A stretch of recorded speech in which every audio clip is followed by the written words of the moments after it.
চাওক চাওতাল ছাত্ৰ সন্থাৰ স্পষ্ট শেষ কথা যে চাওতালসকলক শীঘ্ৰে জনজাতিকৰণ প্ৰদান কৰিব লাগে।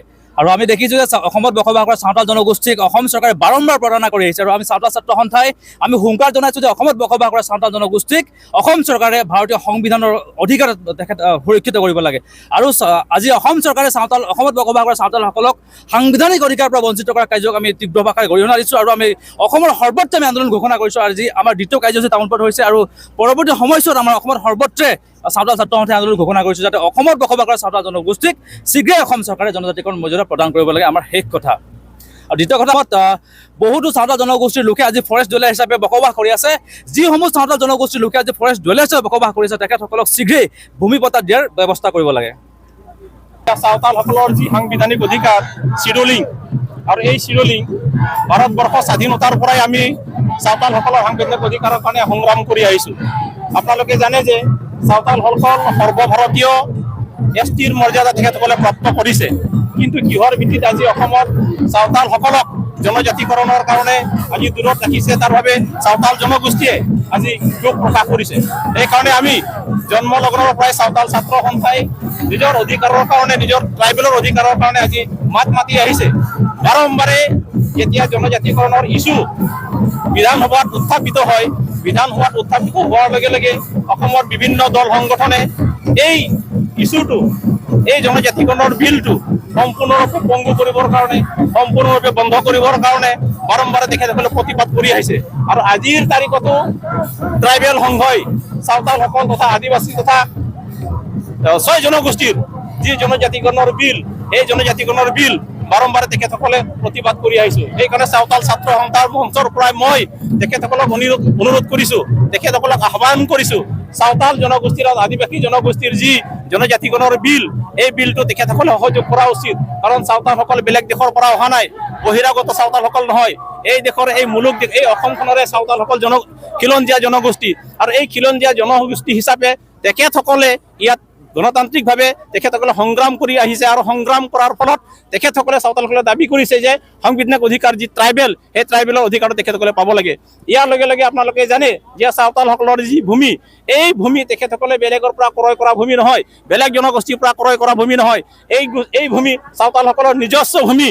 এই ভূমি কিন্তু আজিৰ তাৰিখলৈকে চাওতালসকলে উচিতভাৱে চৰকাৰে যি ম্যাদী পাট্টা প্ৰদান কৰিব লাগে, আজিৰ তাৰিখলৈকে কিন্তু অসম চৰকাৰে, আজি ভাৰত স্বাধীন ৭৫টা বছৰ পাৰ হৈ গ'ল, ৭৫টা বছৰ পাৰ হোৱাৰ পিছতো কিন্তু অসমৰ এই চাওতাল জনগোষ্ঠীৰ কাৰণে ম্যাদী পাট্টাৰ কাৰণে কোনো ধৰণৰ ব্যৱস্থা নকৰিলে। তাৰ লগে লগে আপোনালোকে জানে যে চাওতালসকলে আজিৰ তাৰিখে কিছুমান বনাঞ্চলত বাস কৰে।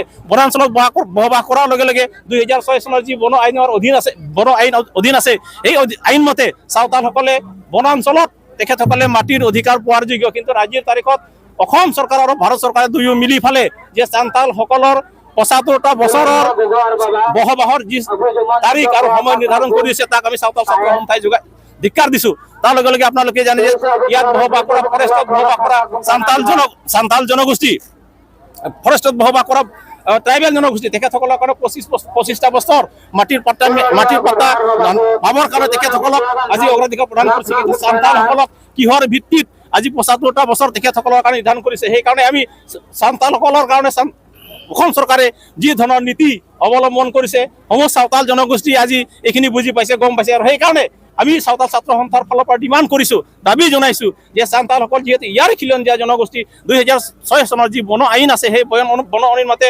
তেখেতসকলে পৰম্পৰাগত বনাঞ্চলত থাকিব পৰা এটা অধিকাৰ আছে। সেইকাৰণে ট্ৰাইবেলসকলক যদি ২৫ বছৰৰ অধিকাৰ দিছে, চাওতালসকলক কমচে কম ৩০টা বছৰ দিয়ক। আমি চাওতাল ছাত্ৰ তাৰ কাৰণে আমি ডিমাণ্ড জনাইছোঁ। তাৰ লগে লগে আপোনালোকে জানে যে চাওতালসকল কোনোদিনা চাহ বাগানত কাম কৰা নাই, তেখেতসকলৰ ইংৰাজৰ আমোলতো অহা নাই। এই চাওতাল জনগোষ্ঠী, এই অসমৰ খিলঞ্জীয়া জনগোষ্ঠী, এই চাওতালসকলৰ যি ইতিহাস, এই ইতিহাস বহু পুৰণি।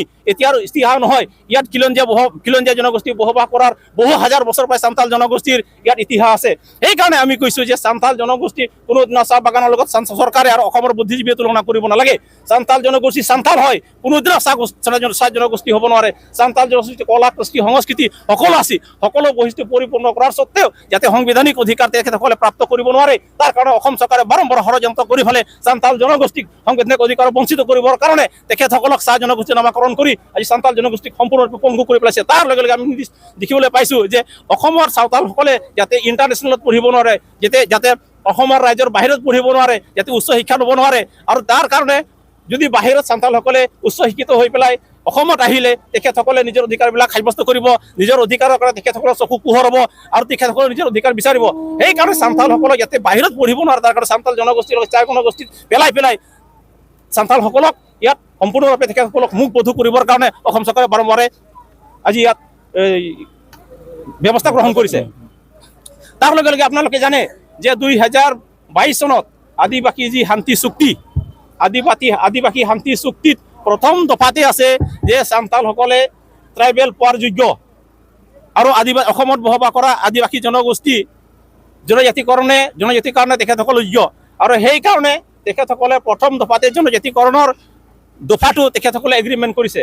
তাৰ লগে লগে আমি দেখিবলৈ পালোঁ যে অসম চৰকাৰৰ এই যি ত্ৰিপাক্ষিক বৈঠক হ'ল আদিবাসী চুক্তি, আৰু আদিবাসী চুক্তি ত্ৰিপাক্ষিক বৈঠক হোৱাৰ পিছত আজিৰ তাৰিখলৈকে যি দফাসমূহ আছে সেই দফাসমূহ অনতিপলমে আজিৰ তাৰিখলৈকে তেখেতসকলে মানে পৰিণত কৰা নাই। কিহৰ কাৰণত আজি ইমপ্লিমেণ্টেশ্যন হোৱা নাই?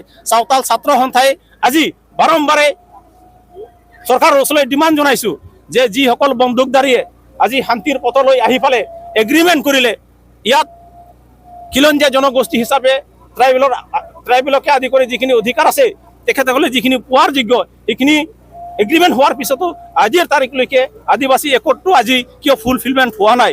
একেলগে বহুকেইটা বিদ্ৰোহী সংগঠনে একৰ্ড কৰিছিল, আৰু সেই বহুত যিবিলাক বিদ্ৰোহী সংগঠন আছিল তেখেতসকলৰ একৰ্ড কিন্তু আজি ফুলফিলমেণ্ট হ'ল।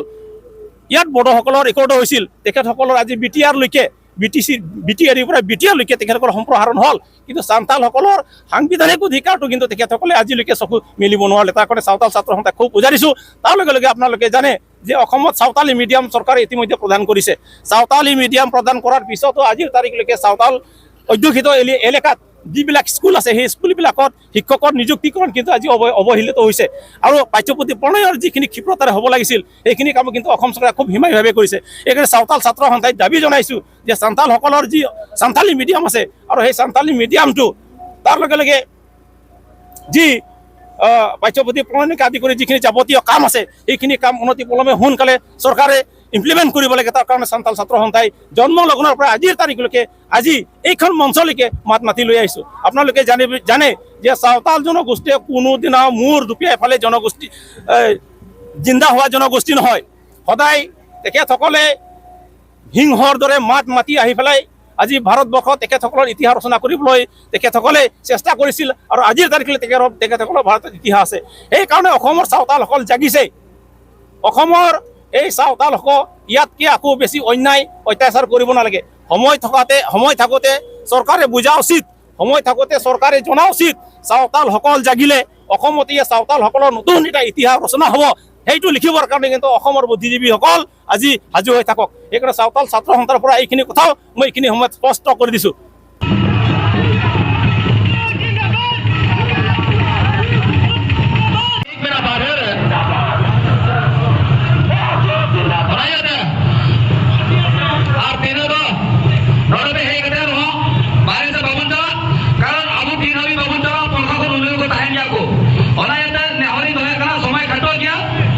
समय खटोगा बीमार कपाल बना बिना अब तो साला पटवा